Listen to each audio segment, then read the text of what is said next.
Howdy there, YouTube audience. I was recently at the NCSE website. That's the National Center for Science Education, and Jeannie Scott is affiliated with that. Um, and I guess the purpose of that organization is to protect um, um, science in the classroom from crazy creationists getting equal time. Now, it seems to me the chances of that actually happening are less than 1/10 of 1% of the probability of monkeys flying out of my butt.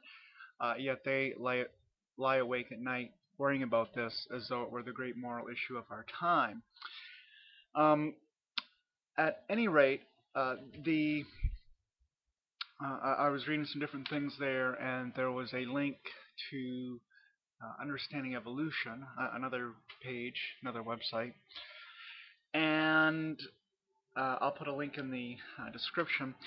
But what I found interesting on Understanding Evolution, which is geared towards educating the public about evolution, particularly school teachers who, again, are afraid of those crazy creationists. Well, one of the things that they said on this website, Understanding Evolution, was that snakes have an ancestor, an ancient ancestor, that was also a snake, but had one major difference from present-day snakes, namely it had legs. So the ancestors of snakes were snakes with legs. Now, why I find this interesting is because in Genesis chapter 3, and I'm turning there now, um, the devil appears in the form of a snake to Eve and asks her, kind of encourages her, tempts her, if you will, to eat from this forbidden tree, the forbidden fruit. And she and Adam eat from it, and then God puts a curse on Adam and Eve and the serpent, the snake, the devil. Alright, so let's see if I can find exactly where it says here.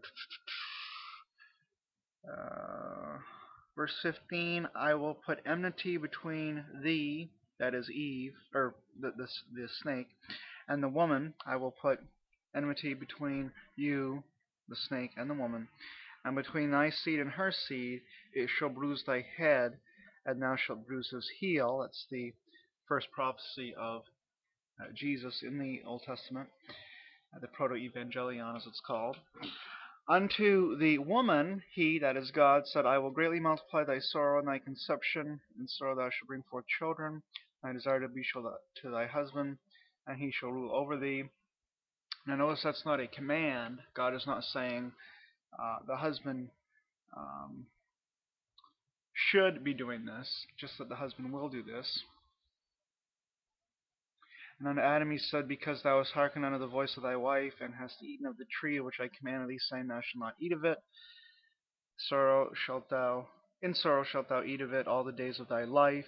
Thorns also and thistles shall bring forth to thee, and thou shalt eat the herb of the field. In the sweat of thy face shalt thou eat bread, till thou return unto the ground, for out of it thou wast taken. For dust thou art, and unto dust shalt thou return.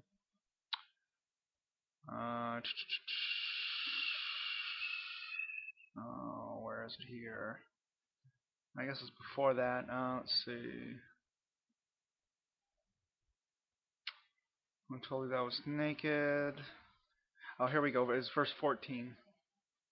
Sorry about that. And the Lord God said unto the serpent, because thou hast done this, thou art cursed above all cattle, and above every beast of the field. Upon thy belly shalt thou go, and dust shalt thou eat all the days of thy life. So the implication of verse 14 is that the serpent had legs prior to this curse.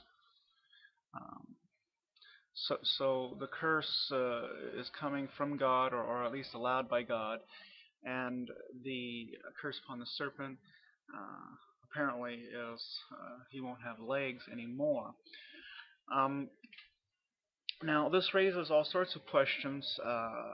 The evolutionary account, I think, would be that snakes devolved, if you will, prior to modern man, and um, the serpent in verse 14 could have been just the devil. It doesn't have to be all snakes, I suppose.